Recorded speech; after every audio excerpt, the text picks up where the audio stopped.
वंदे मातरम साथियों। आज के इस वीडियो में हम बात करेंगे एक ऐसे सब्जेक्ट की जो अभ्यर्थियों के लिए बहुत ही कठिन माना जाता है, जिसके बारे में ये माना जाता है कि गाइडेंस हमारे पास उपलब्ध नहीं होती। और इस सब्जेक्ट पर हमने बात करने के लिए हमारे बीच बुलाया है, वो इस सब्जेक्ट की टॉपर को ही बुलाया है।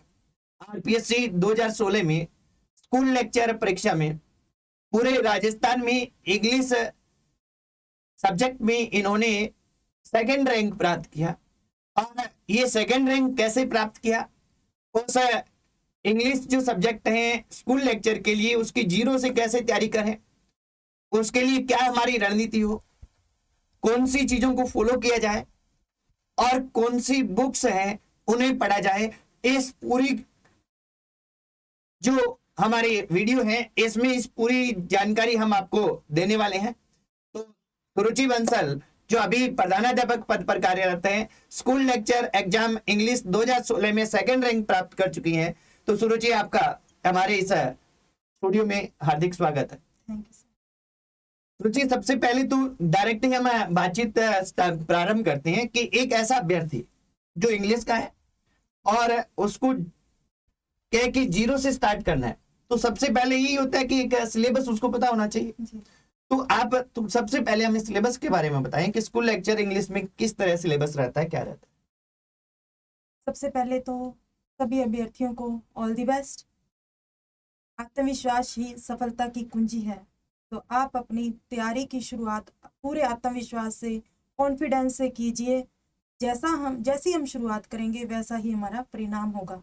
तो सबसे पहली बात कॉन्फिडेंस। सेकंड बात हम करें तो सिलेबस जो है, आप उसकी प्रिंटेड कॉपी निकाल कर अपने पास रखें, उसको 3 या 4 बार पढ़ें, रीड करें। क्योंकि कई बार क्या होता है, सिलेबस में से ही 2 या 3 क्वेश्चन, जैसे कि आपके इंग्लिश के सिलेबस में आपने देखा होगा कि पोइट्स, उनके आगे उनकी पोइट्री, ड्रामा, इनके आगे नेम लिखे होते हैं राइटर्स के, तो एज इट इज क्वेश्चन आ जाते हैं 1 या 2 क्वेश्चन। तो कहीं सिलेबस को रीड करने के अभाव में हम उन क्वेश्चनों को गलत ना कर दें। तो सबसे पहले आप सिलेबस को 2 या 3 बार रीड करिए। फिर हम बात करेंगे कि सिलेबस जो है आपका 4 पार्ट्स में डिवाइडेड है। First part senior secondary level, second part graduation level, third part post graduation level and fourth part educational psychology. तो ये 4 पार्ट हैं, जैसा हमें सुरुचि ने बताया कि एक आपका 12th स्टैंडर्ड का रहता है, 12वीं लेवल का रहता है, उसके बाद ग्रेजुएशन लेवल आ जाता है, स्नातक स्तर, पीजी लेवल आ जाता है, स्नातकोत्तर स्तर, और लास्ट में एजुकेशनल साइकोलॉजी, शिक्षा मनोविज्ञान आ जाती है। ये 4 पोर्शन रहते हैं। सुरुचि, इनके किस किस तरह से अंक विभाजन रहता है, या हम कह दें कि प्रत्येक पोर्शन से कितने क्वेश्चन आते हैं? जी, जो सीनियर सेकेंडरी लेवल है उसमें से 55 क्वेश्चन आते हैं 110 मार्क्स के।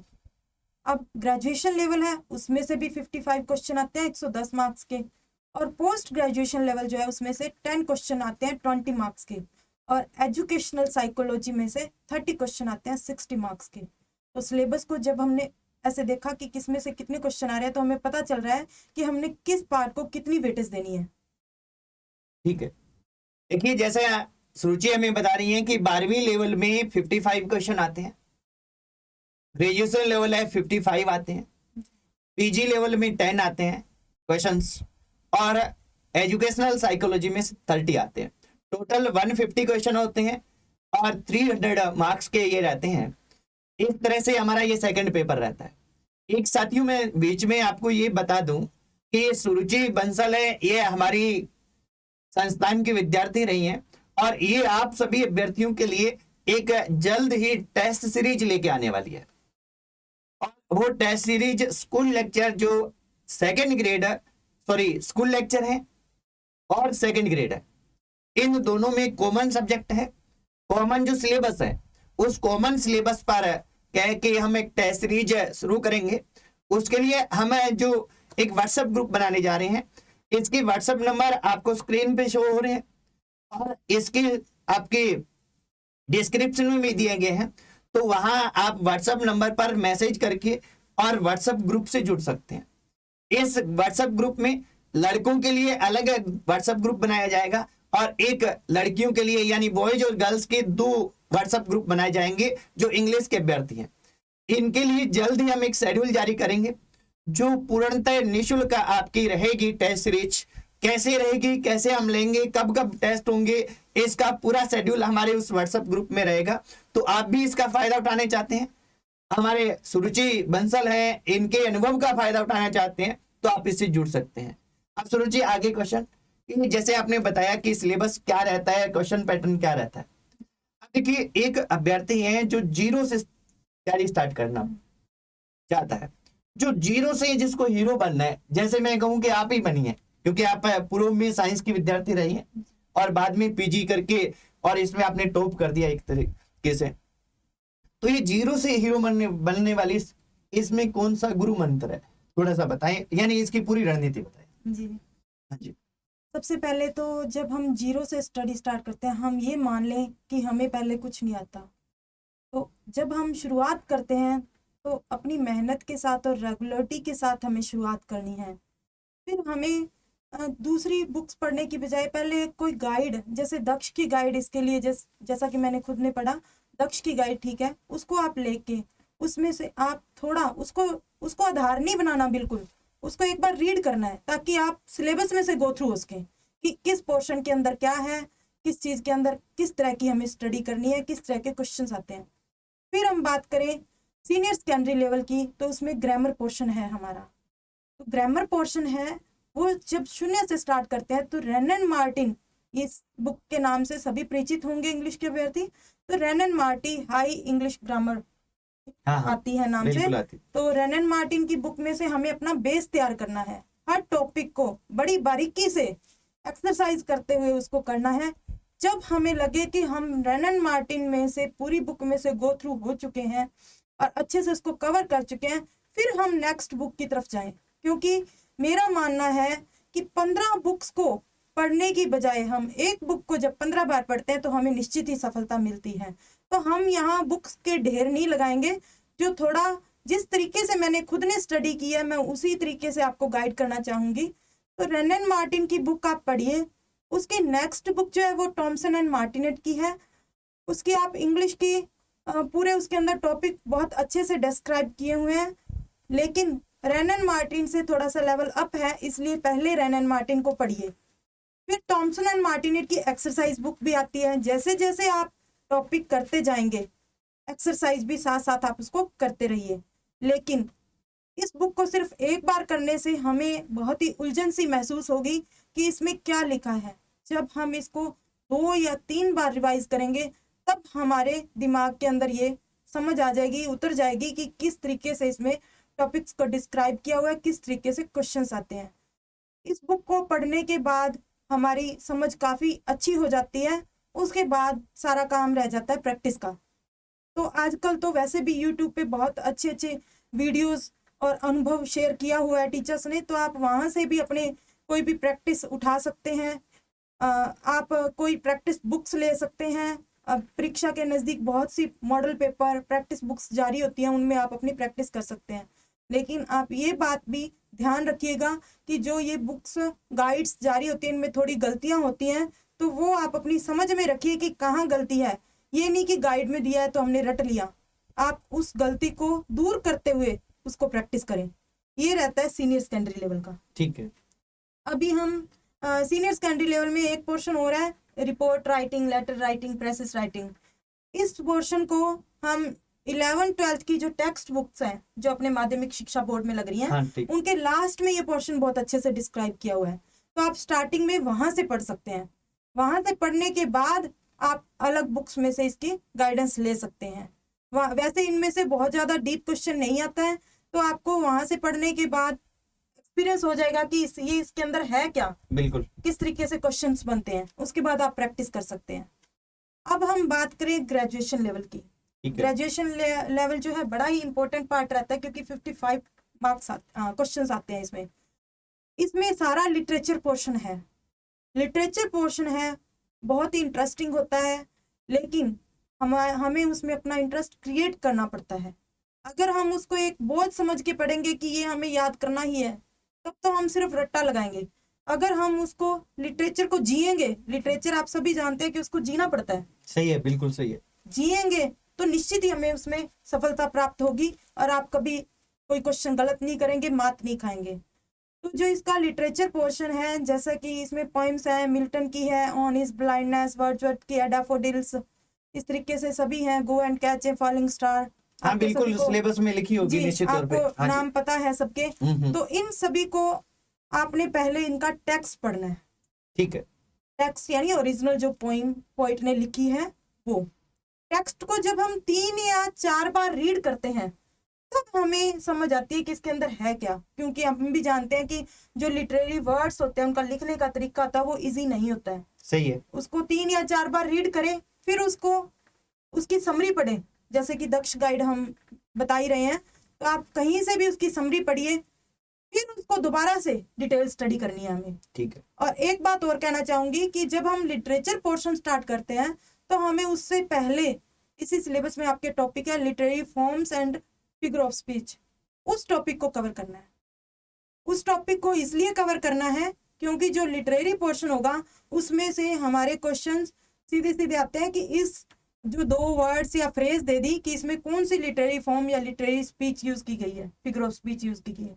तो जब तक हम उस टॉपिक से गो थ्रू ही नहीं होंगे, हमें पता ही नहीं होगा कि फिगर ऑफ स्पीच के अंदर क्या क्या है, तो हम कैसे इसको सॉल्व कर पाएंगे।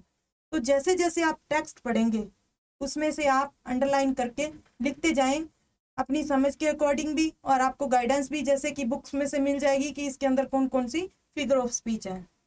तो आप इसको नोट करके अपने प्रॉपर नोट्स बना के अच्छे से पोइट्री वाला पोर्शन करें। फिर आपका आता है ड्रामा पोर्शन। ड्रामा जो है शेक्सपियर के बहुत ही interesting Macbeth and as you like it. लेकिन कई बार क्या होता है, हम आलस में उनको क्या करते हैं, सिर्फ समरी पढ़ ली गाइड में से। ठीक तो है। मैं बताना चाहूंगी कि अब जो पेपर का स्टैंडर्ड है, लेवल है, समरी पढ़ने से काम नहीं चलेगा। आपको पूरा पढ़ना जी, पड़ेगा, ओरिजिनल उसको- पढ़ना पड़ेगा। जी, उसका टेक्स्ट पढ़ना ही पड़ेगा, क्योंकि टेक्स्ट में से सीधे डायलॉग्स आते हैं कि ये डायलॉग किसने किसको बोला। ठीक तो है। ये तभी हम कर पाएंगे जब हम ओरिजिनल टेक्स्ट पढ़ेंगे। फिर निश्चित ही हमें क्या है कि टॉपर जैसी स्थिति में आना है, तो ये चीजें हमें करनी पड़ेगी। हाँ, अगर आप इसको छोड़ते हैं आपका सिलेक्शन हो सकता है, जरूरी नहीं है कि ना हो, पर अगर आपने टॉपर्स की श्रेणी में आना है, टॉपर्स बनना है, तो ये काम हमें करने होंगे। जी। हाँ जी। फिर इसमें सबसे पहले आप पढ़ लीजिए इसकी समरी, प्रेफरेंस पढ़ लीजिए, फिर उसके टेक्स्ट को पढ़िए। टेक्स्ट को एक बार पढ़ने से, जैसा कि आपको भी पता है, काम नहीं चलेगा। आप उसको रिवाइज करते रहें जैसे जैसे आपको टाइम मिले। इसके लिए आपको मैं सजेस्ट करना चाहूंगी, स्टैंडर्ड की बुक्स आती हैं, उसमें साथ साथ हिंदी ट्रांसलेशन भी दिया हुआ होता है। ठीक है। टेक्स्ट दिया हुआ है, पूरा फुल टेक्स्ट है, और उसके बैक में हिंदी ट्रांसलेशन है। ठीक तो है। उससे अभ्यर्थी को थोड़ी हेल्प मिलती है कि जहां हमें थोड़ी कठिन हार्ड वर्ड्स लगते हैं, कठिन लगता है, मतलब समझ नहीं आ रहा, तो हम हिंदी उसकी ट्रांसलेशन से हेल्प ले सकते हैं। तो स्टैंडर्ड की बुक्स जो है, मैंने भी उसी से अध्ययन किया था। आप भी स्टैंडर्ड की बुक्स, इसकी as you like it, Macbeth या अदर जो आपके इसके अंदर लिटरेरी पोर्शन है, उसकी आप ला सकते हैं। उसको अच्छे से रिवाइज कीजिए। उसके अंदर काफी क्वेश्चंस भी दिए हुए हैं, लास्ट में 250-300 के करीब हर एक बुक, हर एक ड्रामा में से क्वेश्चंस दिए हुए हैं। तो आप निश्चित रूप से आपकी प्रैक्टिस अच्छी हो जाएगी।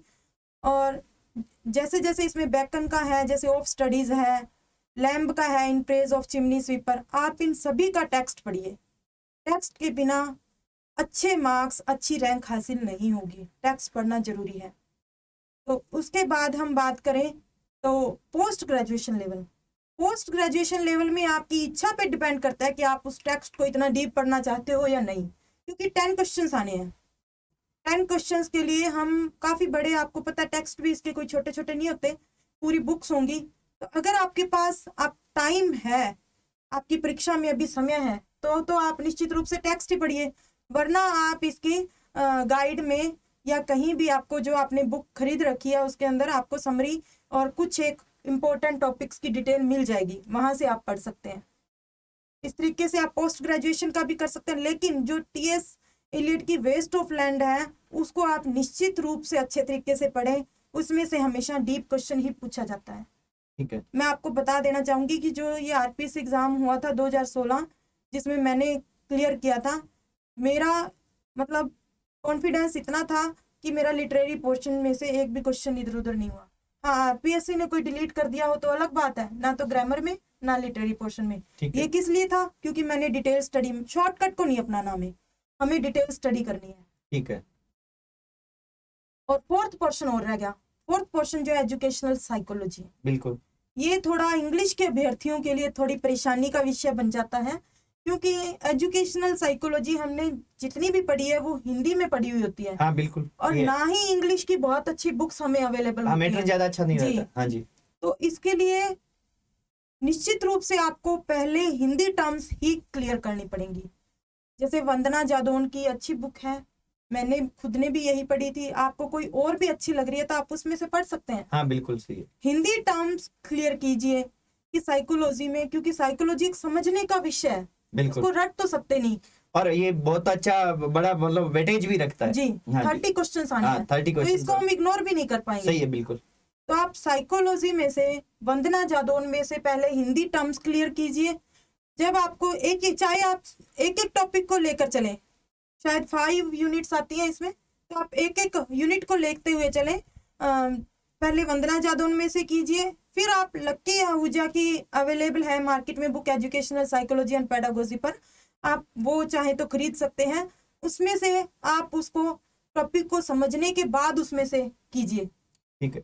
और साथ में आप रखिए अपनी डिक्शनरी, बाय चांस कहीं प्रॉब्लम आती है। वैसे तो आजकल मोबाइल में ही सबके अपलोड कर रखी है, सबने डाउनलोड कर रखी है, तो आप डिक्शनरी की हेल्प लेते हुए अच्छे तरीके से उस टॉपिक को कीजिए, ना कि जल्दबाजी में उसको रफा दफा नहीं करना कि जब नेक्स्ट टाइम पढ़ लेंगे। कई बार हमें क्या होता है, एक टॉपिक से हम बोरियत महसूस करने लग जाते हैं। बिल्कुल। कि जब अगली बार टाइम मिलेगा तब पढ़ेंगे, तो ऐसा बिल्कुल मत कीजिए।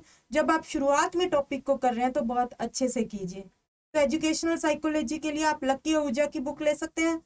फिर आपको करनी है प्रैक्टिस के लिए आपनी पोथी की बुक आ रही है, उसके अंदर सारे क्वेश्चंस हैं डिटेल में और आगे उनको एक्सप्लेन किया हुआ है, तो वो भी काफी हेल्पफुल रहेगी।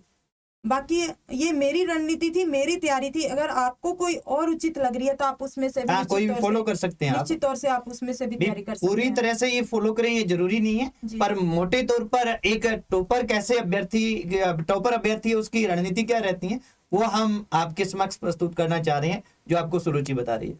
और सुरुचि पूरा हो गया है आपका पोर्शन? ये जी लगभग कंप्लीट है। हाँ जी। और बाकी आप इसमें से प्रैक्टिस जो है वो आप करते रहिए। और एक टॉपिक और है फोनेटिक ट्रांसक्रिप्शन और वर्ड स्ट्रेस।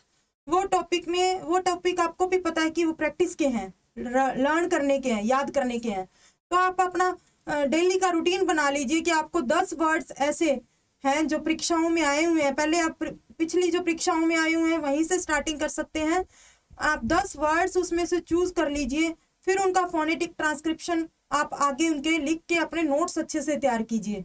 उन 10 वर्ड्स को आप ऑथेंटिक डिक्शनरी से ही उनकी ट्रांसक्रिप्शन लिखिए। चाहे तो आप अपने मोबाइल में भी डाउनलोड कर सकते हैं, या फिर आप ऑफलाइन आपके पास हार्ड कॉपी उपलब्ध हो तो उसमें से भी देख सकते हैं, आपको जैसे उचित लगे। उसके आप नोट्स बनाते रहिए, क्योंकि एक बार में कभी भी ये पक्का नहीं होता। हम सोचे कि एक बार हमने पढ़ लिया, एक बार तो लगेगा कि हमारे याद हो गया, सही है, लेकिन उसको कम से कम 5, 10, 12 बार पढ़ना पड़ेगा तब याद होगा।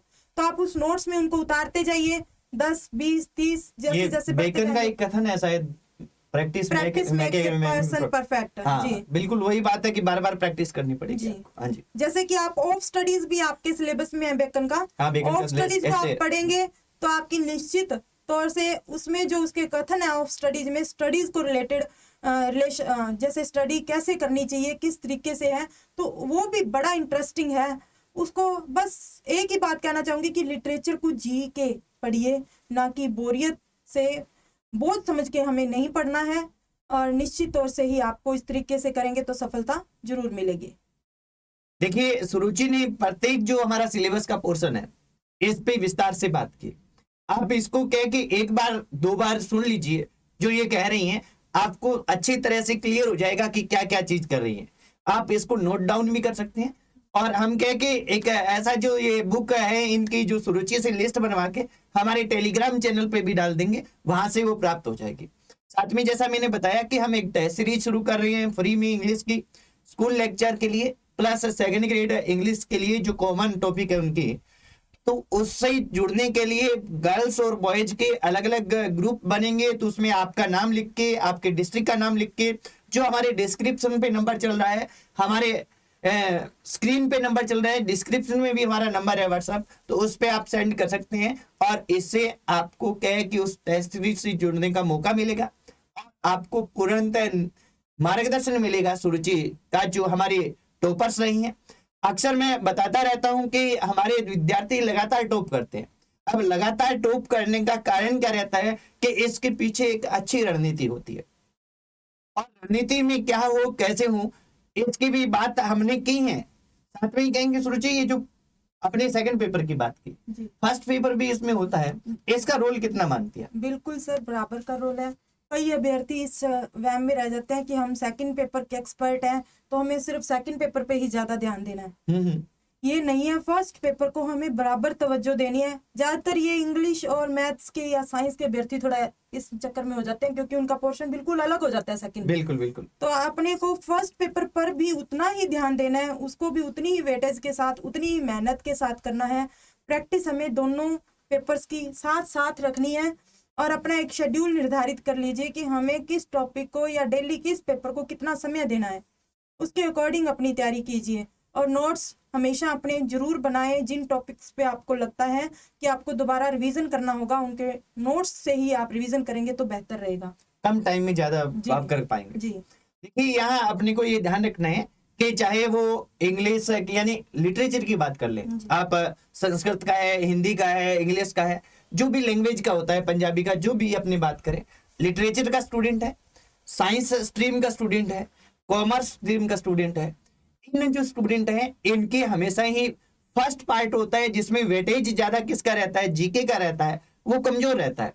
और इन लोगों का इसमें इंटरेस्ट नहीं होता, इसलिए ये क्या करते हैं कि ये उस पोर्शन से भागने की प्रवृत्ति रखते हैं, छोड़ने की प्रवृत्ति रखते हैं। और वास्तव में अगर इसको आप छोड़ोगे तो आप पिछड़ जाओगे। तो आप पहले एक स्पष्ट सी रणनीति बनाएं। और मैं तो ये कहूंगा कि आप अपने आसपास सबसे पहला काम क्या है, जैसे अपनी बात का सार निकालें, अपने अभी तक किस रुचि से बात की है वो, तो कि सबसे पहले अपने को सिलेबस देखना है। और सिलेबस देखने के बाद अपने पास एक रणनीति होनी चाहिए कि हमें इसको किस तरह से करना है। और इस रणनीति का एक मुख्य हिस्सा होता है कि हमारे पास सिलेक्टेड मैटर हो, सही सामग्री हमारे पास हो। और अब ये सही सामग्री किससे ले हम, कि जो हमारे आसपास सफल अभ्यर्थी हैं, यूट्यूब पे आप सर्च कर सकते हैं, हमारे इस चैनल पे इस रुचि है, ये आपको समय समय पर गाइड करती रहेगी। ठीक है, तो आप सिलेक्टेड मैटर लें और फिर उसको पढ़ना शुरू कर दें, और कह के अपनी नियमितता रखते हुए आप आगे बढ़ें, तो निश्चित ही जो टॉपर्स आते हैं वो ऐसा ही काम करते हैं, और निश्चित तौर पर आप भी टॉपर बन सकते हैं। ये एक तरह से कहें कि हम सार रहता है। तो जी, आप हमारे जो अभ्यर्थी देख रहे हैं अपने को, इनको आप क्या कहना चाहेंगे कि आपको क्या करें कि आप एक टॉपर्स बने, यानी जीरो से हीरो आप वाली स्थिति में आए? वे आपको भी लोग सुने, जैसे इस रुचि को आप सुन रहे हैं, वैसे आज जो हमें अभ्यर्थी देख रहे हैं, कल को उनको भी सुने, आगे के अभ्यर्थी प्रेरित हो, तो उन्हें क्या करना चाहिए? आप सबसे पहले तो हम बात कर ही चुके हैं, सिलेबस को हम उसी तरीके से पढ़ें जैसे कि मैंने बताया, तो निश्चित रूप से आपको सफलता मिलेगी। बाकी सबका मेंटल लेवल और सबका पढ़ने का तरीका अलग होता है, तो आपके अलग आइडियाज भी हो सकते हैं, लेकिन आप इसको फॉलो कर सकते हैं। दूसरी बात कि आप टॉपर भी बन सकते हैं और सफलता भी हासिल कर सकते हैं, लेकिन उससे सबसे पहले आपकी एक रणनीति तैयार हो, आपका टारगेट निर्धारित हो, आपकी नियमितता हो पढ़ने में, अपनी स्टडीज को लेकर कोई भी लापरवाही ना दिखाएं। और साथ में जैसा कि सर ने भी अभी बात की थी कि मैं एक साइंस बैकग्राउंड से हूँ, मैंने बीएससी किया, उसके बाद 3rd ग्रेड में एज ए टीचर ज्वाइन किया। उसके 9 साल बाद मैं इसमें लेक्चरर वाले एग्जाम का ट्राई किया कि चलो एग्जाम देते हैं। 9 साल में बिल्कुल स्टडी से कट ऑफ थी। हाँ, ठीक है। ये किस लिए हुआ? एक साइंस बैकग्राउंड से इंग्लिश में टॉप करना, आप निश्चित रूप से सफल समझ सकते हैं कि कितनी इसमें मेहनत चाहिए होगी। तो ये भी एक जीरो से हीरो वाली बात ही है, क्योंकि मैंने शून्य से स्टार्ट किया। तो जैसे मैंने शून्य से स्टार्ट किया, आप भी शून्य से स्टार्ट करके टॉपर बन सकते हैं। और जैसा कि मैं हमेशा कहती हूँ कि मैं इस अपनी सफलता जो है वो उसका श्रेय हमेशा उग्रसेन सर को देती हूँ, क्योंकि सर चाहे इंग्लिश के नहीं थे, इंग्लिश की इन्होंने क्लासेस नहीं ली, लेकिन इनकी गाइडेंस क्लासेस लेने से भी ज्यादा थी। आपकी गाइडेंस जब भी समय धन्यवाद। समय अब पर धन्यवाद मेरे को बोलना पड़ेगा। नहीं, ये रियलिटी है, इसमें कुछ भी जी। बनावटीपन नहीं है कि इंग्लिश के आपका सब्जेक्ट ना होते हुए भी उसको आपने जैसे मुझे बताया कि हाँ आप ऐसे करो इस तरीके से, क्योंकि मैं आपको भी पता है कि कई बार घबरा जाती थी कि बिल्कुल मैं सही तो है, BSc साइकोलॉजिकल से हूँ। रूप से प्रिपेयर जी, रहना भी जरूरी होता जी है। मैं तो साइंस स्टूडेंट हूँ, मैं कैसे इसमें कर पाऊंगी, मेरे से तो बहुत दूर अंदर बैठे हैं। बाकी फर्स्ट पेपर का भी रोल बड़ा रहता है। बिल्कुल फर्स्ट पेपर का तो रहा ही है, हाँ निश्चित जी। तौर से आपको मार्क्स से पता चल ही जाता है कि हाँ। फर्स्ट पेपर में भी मेहनत खूब करनी पड़ी, लेकिन गाइडेंस जो है वो बहुत मायने रखती है। तो आप भी सर से टाइम टू टाइम गाइडेंस लेते रहें, और मेरी गाइडेंस की जरूरत होगी तो मैं निश्चित रूप से आपको जरूर देती रहूंगी। और आप टेस्ट सीरीज शुरू की जाएगी उसको ज्वाइन कीजिए, उसके में प्रैक्टिस कीजिए, लेकिन अपने टारगेट के प्रति ईमानदारी, मेहनत और रेगुलरिटी से इस चीज को करें, तभी आपको सफलता प्राप्त होगी। हाँ बिल्कुल, सार रूप में सुरुचि ने बता दिया कि आपको कैसे टॉप करना है। टॉप करने के लिए आप क्या कर सकते हैं, और अगर आप पूरा वीडियो देखते हैं और यहाँ तक पहुंचे हैं तो निश्चित ही इस रणनीति को फॉलो करने का पूरा प्रयास करें। अपनी व्यक्तिगत समस्याओं के अनुसार, व्यक्तिगत परिस्थितियों के अनुसार थोड़ा बहुत इसमें आप बदलाव कर सकते हैं। तो सुरुचि, आपने हमें टाइम दिया, इसके लिए आपका धन्यवाद। आज साथियों अपने इस वीडियो में इतना ही करेंगे। नेक्स्ट नए वीडियो के साथ, नए टॉपर के साथ, नए सब्जेक्ट के साथ, नई रणनीति के साथ फिर मिलेंगे। जय हिंद, वंदे मातरम।